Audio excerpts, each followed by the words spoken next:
बिस्मिल्लाहिर्रहमानिर्रहीम। उम्मीद है काश्तकार भाइयों आप खैरियत से होंगे।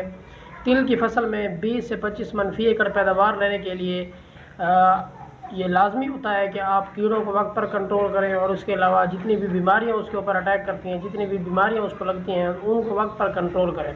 जब आप इनको वक्त पर कंट्रोल करेंगे तो आपकी पैदावार जो है 20 से 25 मन फ़ी एकड़ जो है वो बढ़ जाएगी।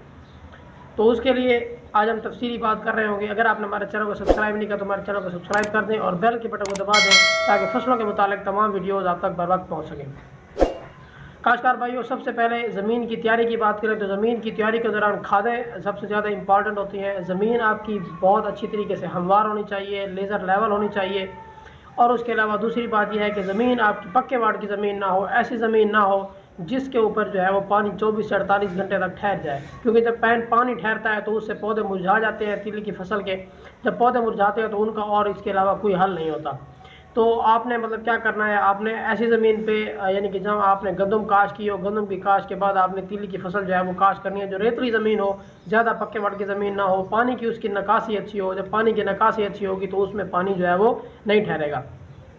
और उसके अलावा आगे चलकर अगर हम खादों के प्लान की बात करें तो खादों की प्लान के बारे में जब आप ज़मीन की तैयारी कर रहे हो तो उस वक्त आप 1 बोरी DAP और उसके अलावा आधी बोरी आप SOP का इस्तेमाल करवा लें। और उसके अलावा जब आप पहला पानी लगाएं, पहले पानी पर आप आधी बोरी यूरिया, उसके साथ 3 से 4 किलोग्राम फ़ी एकड़ जो है वो आप सल्फ़र फ्लड करवा लें।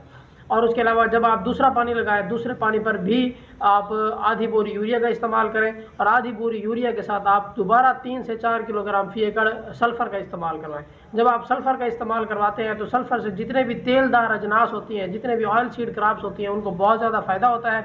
उससे आपकी जो पैदावार है वो औसत पैदावार जो है वो आपकी बढ़ जाती है। तो इसमें आपने 8 से 10 किलोग्राम फ़ी एकड़ जो है वो सल्फ़र का लाजमी इस्तेमाल करवाना है।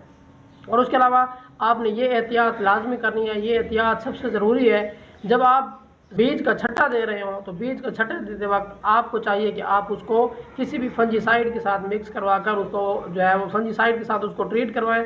फंजीसाइड के साथ ट्रीट करवाने के बाद आप उसको जो है वो छट्टा करवाएं। जब आप उसका छट्टा करवाएंगे, जितनी भी ज़मीन से फैलने वाली जितनी भी फंगस वाली बीमारियाँ हैं उसको वो उसके ऊपर जो है वो अटैक नहीं करेंगी और आपकी जो फसल है वो फंगस वाली बीमारियों से बच जाएगी। और उसके अलावा अगर आप इंसेक्ट्स की बात करें तो इंसेक्ट्स में सबसे पहले जो है कुछ फसलें ऐसी होती हैं जिनके ऊपर सब्ज़ तेले का हमला होता है और कुछ फसलें ऐसी होती हैं जिनके ऊपर सफ़ेद मक्खी का हमला होता है। अगर सब्ज़ तेले का हमला हो जाए तो सब्ज़ तेले के हमले के लिए आपको चाहिए कि आप नेटन पैरम का इस्तेमाल करवा लें। और इसी तरह अगर सफ़ेद मक्खी का हमला होता है तो उसके लिए आपको चाहिए कि आप एसिटामेप्रिड जो है वो इस्तेमाल करवा लें।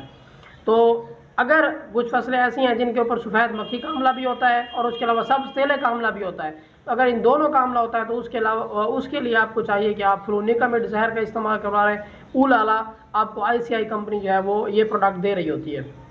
और उसके अलावा उसके ऊपर सुंडी का हमला होता है तो सुंडी के हमले के लिए आपको चाहिए कि आप एमामेक्टिन बेंजोएट का इस्तेमाल करवा लें। एमामेक्टिन बेंजोएट से आप जितनी भी उसके ऊपर सुंडी का हमला होता है उससे आप बेहतरीन तरीके से जो है वो कंट्रोल कर सकते हैं। और उसके अलावा साथ चलकर अगर जब आपकी फसल जो है वो 50 से 60 दिनों की होती है तो उस वक्त उसके ऊपर जो है वो मिरड बग का हमला होता है। मिरड बग के हमले की वजह से बहुत ज़्यादा नुकसान होता है। अक्सर फसलें जो है जिनकी पैदावार जो है वो कम हो जाती है वो सबसे ज़्यादा उनका हमला जो है वो मिरड बग का होता है। तो मिरड बग का जो ही हमला हो तो उसके लिए आपको चाहिए कि आप इमिडाक्लोप्रिड जो है वो जहर इस्तेमाल करवा लें। तो जब आप इमिडाक्लोप्रिड का जहर इस्तेमाल करवाएंगे, उसके ऊपर स्प्रे करवाएंगे तो 6 से 7 दिनों के बाद उसका हमला जो है वो दोबारा शुरू हो जाएगा। तो उसके लिए उसको आपको चाहिए कि आप दूसरा स्प्रे दोबारा इमिडाक्लोप्रिड का करवा दें।